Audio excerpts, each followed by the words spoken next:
5,000 feet's the best. We love it when we're sitting at 5,000 feet.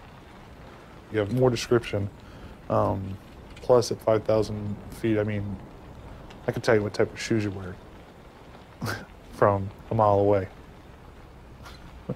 I can tell you what type of clothes the person's wearing, like they have a beard, their hair color, and everything else. So they're very clear cameras on board.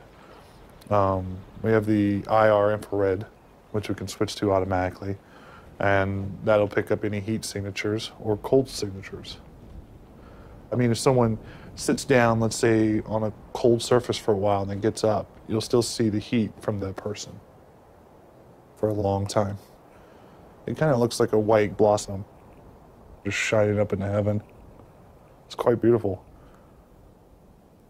I mean, heck, if you see somebody light up a cigarette on there, that's a huge beacon. You just see a very white glow coming from that area. And you're just on a preset path flying a circular orbit, watching them as they're smoking from about 2 to 3 miles away. You could be following them and they wouldn't hear you nor see you. And I'll set the laser on a spot. You'll see a box pop up.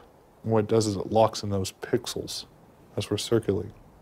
And the computer will figure out the trajectory, the distance, and the speed, and come up with an estimated time that it would take for the missile to impact. The pilot will get all the clearances that are necessary to fire. He'll release the missile, and I'll guide it in onto its target.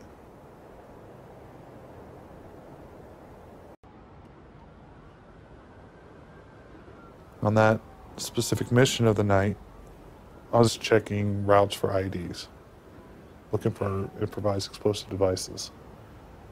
And I would just be searching through the streets, a lot of side streets. I'll scan those roads, and it was night here in Vegas, and it was daytime there. But I came to a spot in the middle of the road that was darker than the road itself, which for the infrared camera means that darker images are showing as warmer. And it looked like there was a line going. Now, what they didn't know at the time, which they do know now, which is not classified really, is that when an individual digs up soil and tries to put a metallic object underneath the soil, that metallic object is showing a different temperature than the surrounding soil. Because it's handled and then put down there and it hasn't had a chance to just absorb into that ambient temperature of the surrounding area. You'll see it quite clearly when you're looking at an infrared image.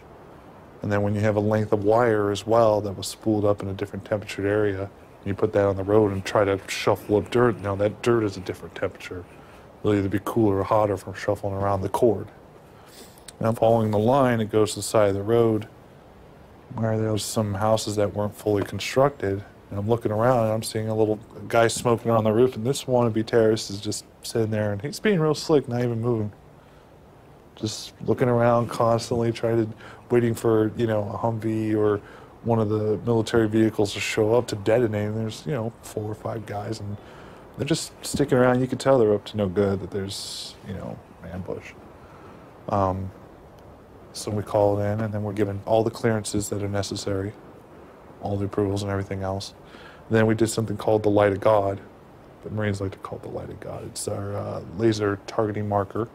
We just send out a beam laser, and when the troops put on their night vision goggles, they'll just see this light that looks like it's coming from heaven, right on the spot, coming out of nowhere from the sky. It's quite beautiful. And usually we have other outside observers that come into the GCS at this point, just to kind of watch and to monitor the situation.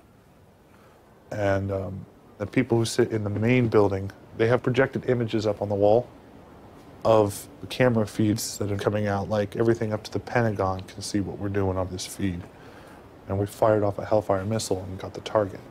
I mean, it didn't quite stand into me that, hey, I just killed someone. My first time, that was within my first year there. It didn't quite impact. It was later on through a couple more missions that the dreams started.